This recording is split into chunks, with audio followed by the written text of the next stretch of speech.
¿Qué tal a todos? Sean bienvenidos a un nuevo video. En esta ocasión vamos a analizar analizar sobre el funcionamiento de los latches, enfocándonos específicamente en el latch set reset, también conocido como biestable. Para comenzar, es importante definir qué es un latch. En la electrónica digital, un latch es un dispositivo de almacenamiento temporal de dos estados. Por esta característica de poseer dos estados estables se le conoce con el nombre de biestable. Estos dispositivos son la unidad más fundamental de memoria que existe en los sistemas digitales y que son capaces de retener un bit de información, ya sea un cero lógico o un uno lógico. Si observamos el símbolo esquemático en la parte de la izquierda, podemos notar que cuenta con dos entradas principales. Una de ellas es identificada con la letra S, que proviene de la palabra set y significa restablecer o activar. La palabra de entrada, la otra entrada está marcada con la letra R, de reset, que significa restablecer o desactivar. Al mismo tiempo, el dispositivo nos ofrece dos salidas llamadas Q y Q negada. Una regla inquebrantable de este componente es que estas salidas son complementarias. Esto significa que siempre deben tener estados opuestos. Por ejemplo, si la salida Q se encuentra en un nivel alto, es decir, que vale 1, automáticamente Q negada debe valer 0. Y por el contrario, si Q pasa a valer 0, entonces Q negada se convertirá en 1. El estado del latch siempre estará determinado por el valor que tenga la salida Q.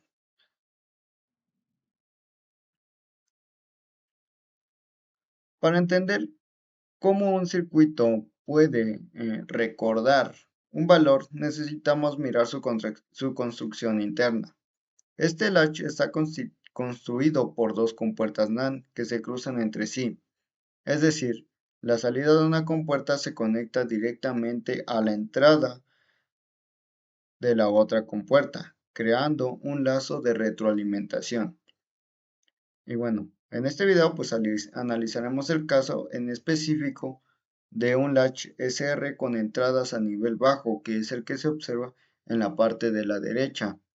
Esto significa que el circuito va a reaccionar o activarse cuando le apliquemos un cero lógico en sus entradas. Para que la explicación sea sumamente clara, primero debemos recordar la tabla de verdad de la compuerta NAND y apoyarnos en el teorema de De Morgan, que básicamente es esto que tenemos aquí.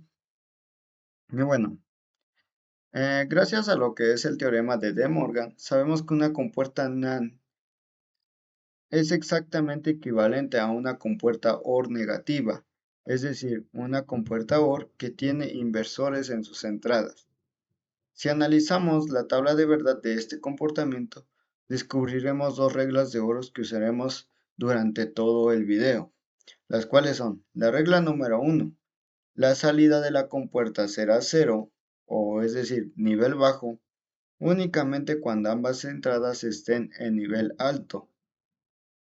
Es decir, cuando tengamos cuando tengamos un 1 y un 1, como se puede ver pues en la tabla de verdad en las entradas X y Y. Y vemos que en la salida para la compuerta NAND, pues básicamente es 0, y para la compuerta negativa OR igual es 0. Ahora pasemos a la regla número 2, que es que si al menos una de las entradas es un 0, es decir, nivel bajo, no importa lo que haya en la otra entrada, la salida de esa compuerta se pondrá automáticamente en 1, o mejor dicho, un nivel alto.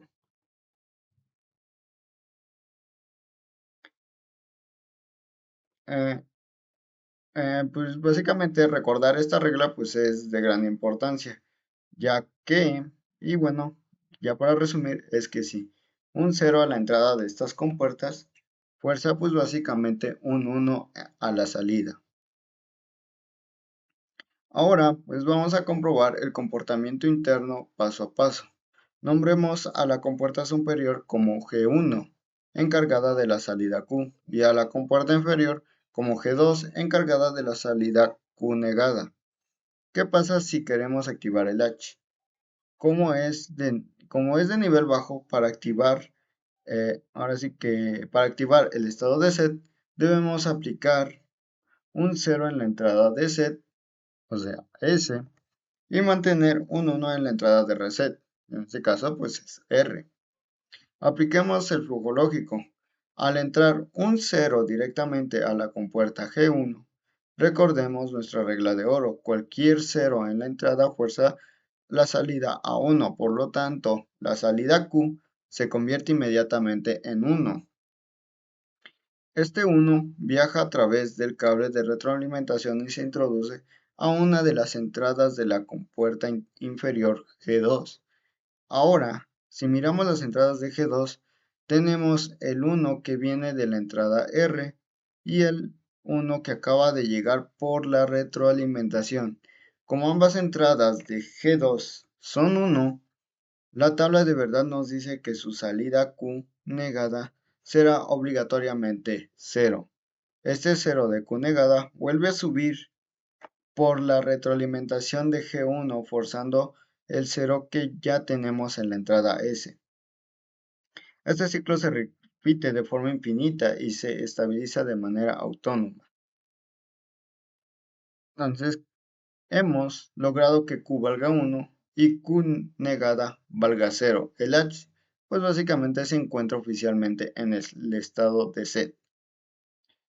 Ahora viene la siguiente pregunta. ¿De qué manera podemos alterar o comprobar de que este circuito realmente tiene memoria? O sea, básicamente, supongamos que retiramos el pulso de activación en S, regresando a la entrada S a un nivel alto de 1. Ahora, S como R valen 1.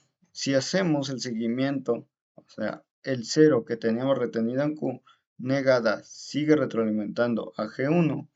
Como G1 sigue recibiendo ese 0, su salida Q se mantiene firmemente en 1, a pesar de que hayamos cambiado S a 1. Al no haber cambios en las salidas, demostramos el estado de memoria. El H retuvo la información sin importar que la entrada de activación haya desaparecido. Pasemos ahora al estado de reset. Para apagar la memoria dejamos la entrada S en 1 y ahora aplicamos un nivel bajo, o mejor dicho, pues un 0 en la entrada reset R. Al ingresar ese 0 a la compuerta inferior G2 se activa la regla de oro de salida de G2, es decir, que Q negada se ve forzada a cambiar de 0 a 1. Este nuevo 1 viaja por retroalimentación hacia la compuerta G1 en las entradas de G1 ahora tenemos el 1 de la entrada S y el 1 que viene de la retroalimentación. Al tener dos niveles altos en la entrada de la compuerta G1, conmuta y hace que la salida Q caiga drásticamente a 0. Este 0 regresa a G2 bloqueando el circuito en una condición estable donde Q vale 0 y Q negada vale 1. Y esto es lo que se le conoce como el estado de reset.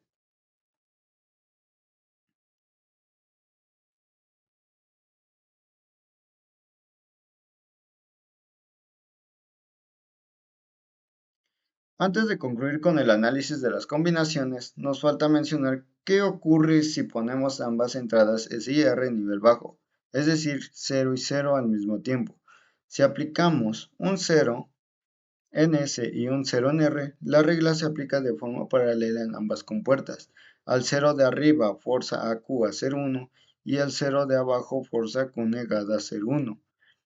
Esto destruye la condición fundamental de que una salida sea el complemento inverso de la otra. Por esta razón, la combinación 0,0 en este tipo de latch se considera una condición no válida o prohibida, que debe evitarse en el diseño de circuitos prácticos. Y bueno, para consolidar todo lo anterior, analicemos el siguiente diagrama de tiempos.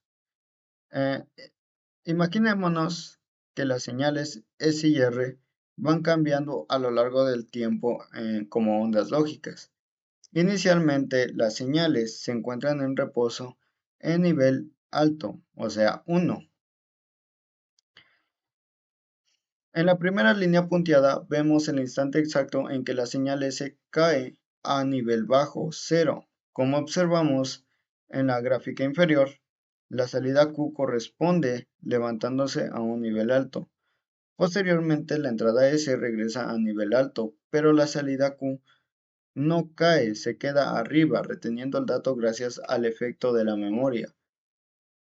No es sino hasta que la señal de reset R cae a nivel bajo en la siguiente sección punteada que la salida Q se ve obligada a descender nuevamente a cero, regresando al estado de reset. Como pueden observar, el comportamiento es sumamente predecible, elegante y constituye el pilar fundamental de los registros de almacenamientos. Y bueno, con esto pues básicamente finalizamos nuestro análisis del Latch SR. Espero que esta explicación pues les haya sido de gran utilidad y nos vemos hasta en un próximo video.